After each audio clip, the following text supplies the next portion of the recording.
அன்பானவர்களே, அன்பு வணக்கங்கள். உங்கள் உள்ளே இருந்து ஒரு குரல் உங்களை அழைத்துக் கொண்டே இருக்கிறது. அது தெரியுமா உங்களுக்கு? என்ன குருஜி சொல்றீங்க?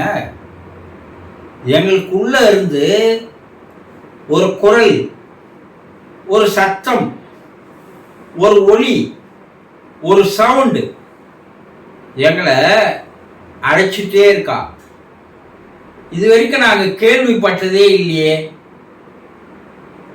நினைக்கிறீங்க இல்லையா?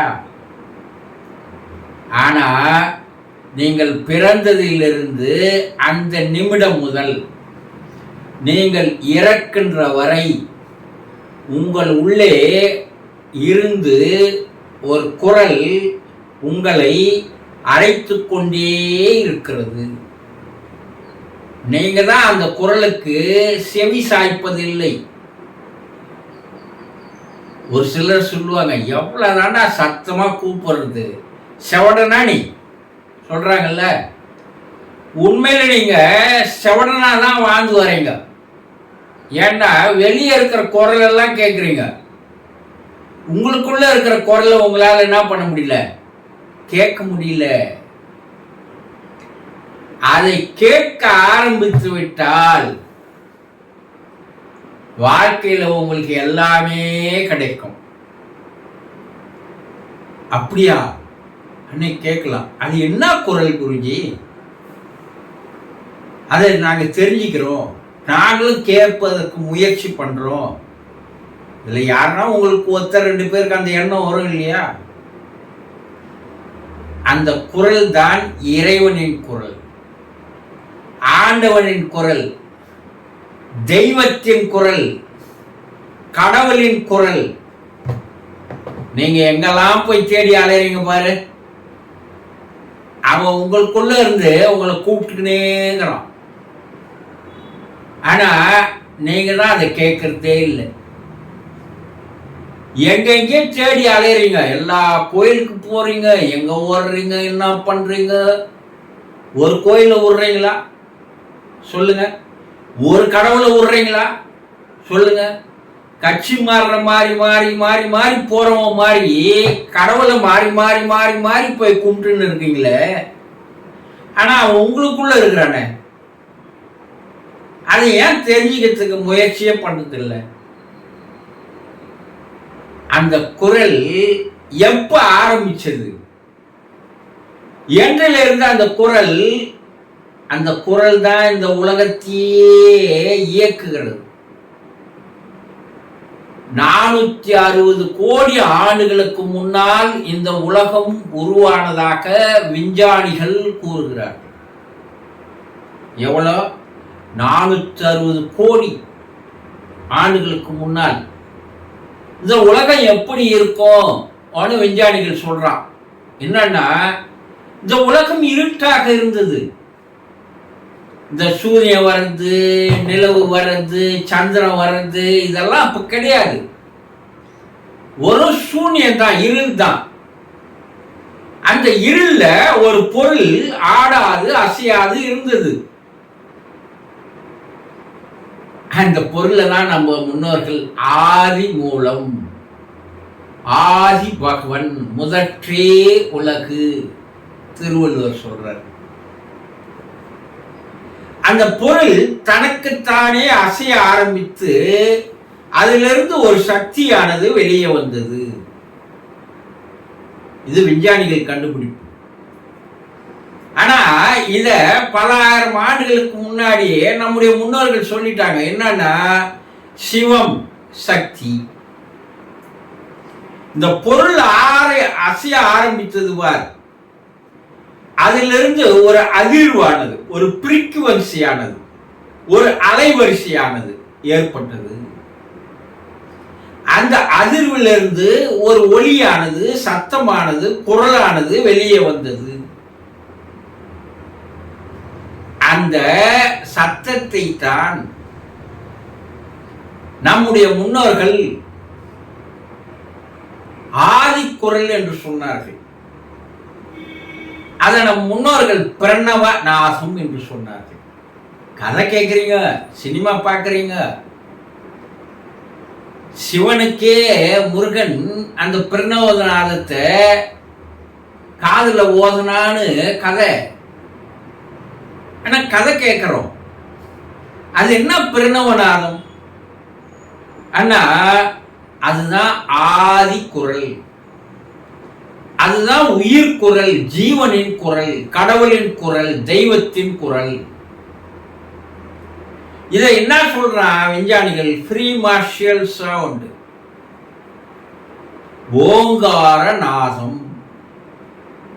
அந்த முன்னோர்கள் சொன்னது ஓங்கார நாதம். அத காஸ்மிக் சவுண்ட் என்று சொல்கிறார்கள். இந்த சவுண்ட் தான் இந்த பிரபஞ்சத்தையே படைத்தது. இந்த சவுண்ட் தான் உயிரினங்களை தோற்றுவித்தது. இந்த சவுண்டு தான் உங்களையும் தோற்றுவித்தது. இந்த சவுண்டு பிரபஞ்சத்தில் எல்லா இடத்துலையும் இருக்கு. அது இல்லாத இடமே இல்லை என்ன சொல்றான்ல, சூசகமா சொல்றான் நம் முன்னோர்கள். கல்லிலும் இருப்பான் சொல்றாங்கல்ல, தூணிலும் இருப்பான், துரும்பிலும் இருப்பான். திட பொருள்லயே இருக்கிறான், திரவ பொருள்லயே இருக்கிறான், காற்றிலேயே இருக்கிறான். எல்லாத்திலையும் பஞ்சபூதங்கள் அந்த அதிர்வு, அந்த ஓசை தான் இவையெல்லாம் உருவாக்கியது. அதே ஓசை தான் இந்த உலகத்திலே இப்போ இருந்து கொண்டிருக்கிறது. அதே ஓசை குரல் சத்தம் தான் உங்களுக்குள்ளேயும் இருக்கு.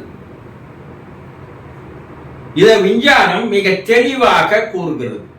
இததான் நம்முடைய முன்னோர்கள் நம்ம இந்து மதத்துல ஓங்காரம் என்று சொன்னார்கள். அது ஓம் என்று சொன்னார்கள். அத கிறிஸ்துவ மதம் அதேதான் ஹாமென் என்று சொல்லியது. அதே இஸ்லாமிய மதம் ஹாமின் என்று சொல்கிறது. சீக்கிய மதம் ஓம்காரம் என்று சொல்கிறது. அதே போல நேபாளம் ஓம் பேமயி என்று சொல்கிறது. திபெத்தியர்கள் ஓ பனி பத்மனே என்று சொல்கிறார்கள். ஒண்ணுதான். ஆதியில் இருந்து ஒரு குரல் எழுந்தது என்று மறைநூல்களில் கூறுகிறார்கள். அந்த குரல் தான் உங்களுக்குள்ளேயும் இருந்து கொண்டிருக்கிறது. ஒரு கடல் ஓரத்தில் போய் உட்காருங்க, அந்த கடல் அலைகள் வந்து கொண்டே இருக்கிறது இல்லையா? கடலை பார்க்குறோம், ரசிக்கிறோம், கடல் அலையில போய் காலை நினைக்கிறோம், செய்யறோம். அதை ஒரு நிமிடம் தனியா உட்காந்து அதிலிருந்து வரக்கூடிய சவுண்டு, சத்தம், குரல் என்னன்னு கேட்டீங்கன்னா, அந்த அலை வந்து உள்ள போகும்போது ஓம்னு அந்த சவுண்டு கேட்கும். அந்த நீரிலேயும் அந்த ஓசை இருக்கிறது. சரி, நீர்வீழ்ச்சியிலிருந்து கீழே தண்ணி ஊத்துது இல்ல, அங்க போய் உட்காந்து தனியா உட்காந்து அந்த சத்தத்தை கேளுங்க உன்னிப்பா, அதுவும் ஓம்னு தான் வருது. சரி, மரங்கள் அசைகின்ற சத்தத்தை போய் எங்கன்னா தனியா வனாந்திரத்துல காட்டுல உட்காந்து கேட்டு பாருங்க, அதுவும் ஓம்னு தான் சத்தம் போடுது. எல்லா இடங்களிலும். சரி, கடல்ல இருந்து ஒரு சங்கு எடுத்து காதுல வைங்க, எல்லாம் விளையாட்டா அந்த சங்கு வைப்போம். அதுல இருந்து என்ன கேக்குது? ஓம் என்ற சவுண்ட் கேட்குது. அப்ப எல்லா உயிரினங்களிலும் எல்லா ஜீவராசிகளையும் இயக்கி கொண்டிருப்பது எதுன்னா அந்த ஓம் என்ற சவுண்டு தான். அத நம்முடைய முன்னோர்கள் அதை பிரிக்கிறாங்க. என்னன்னா அது மூன்றுனுடைய ரீங்காரம் என்று சொல்கிறார்கள். ஆ உம் இம், ஆ உ இம்.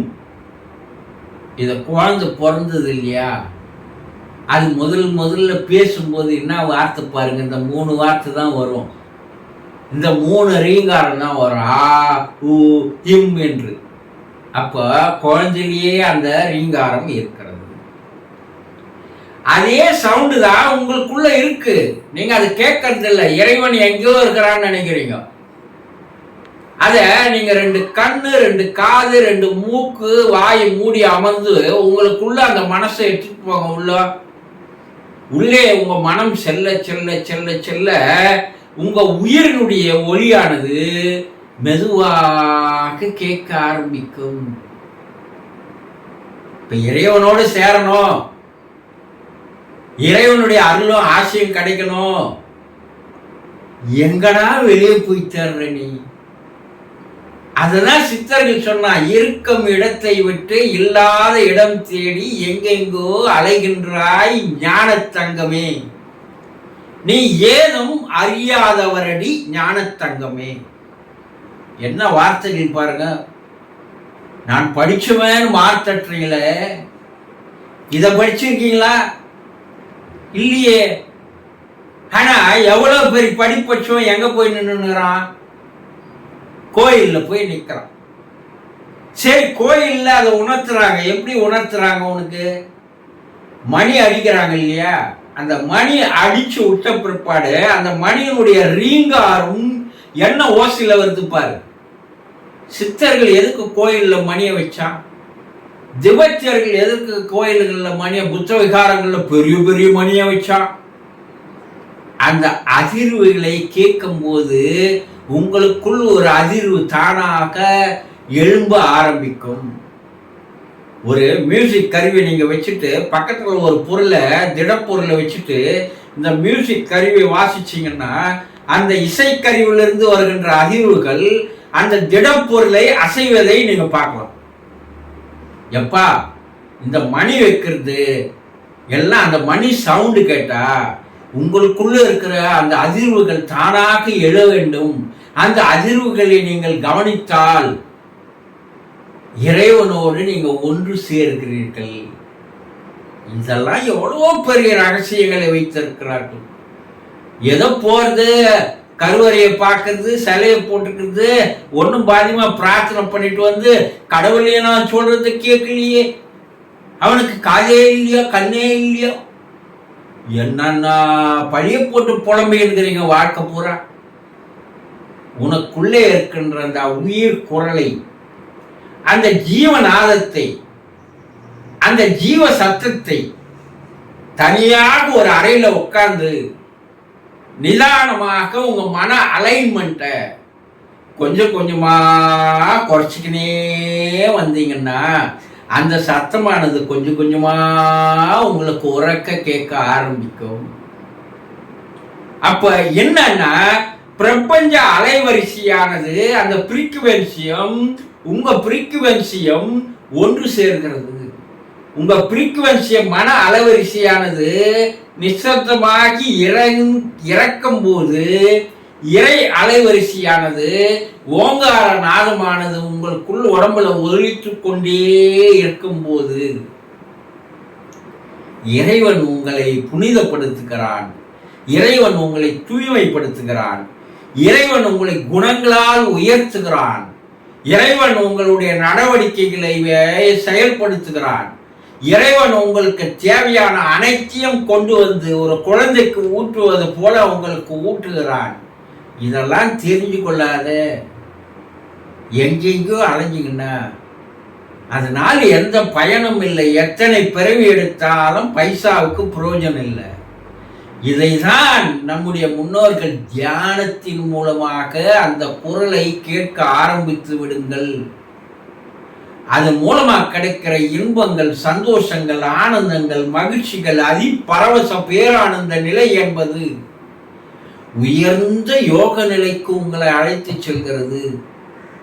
அப்போ வாழ்க்கையில் எல்லாமே நீங்கள் நினைத்தது எல்லாம் நடக்க ஆரம்பிக்கிறது. அதனால வெளியே போய் தேடுவதை விட்டு உங்களுக்குள் இருக்கின்ற அந்த குரலை கேட்க ஆரம்பித்தாலே போதும், அனைத்தும் கிடைக்கும். புரிந்து கொள்ளுங்கள். சந்தோஷம்.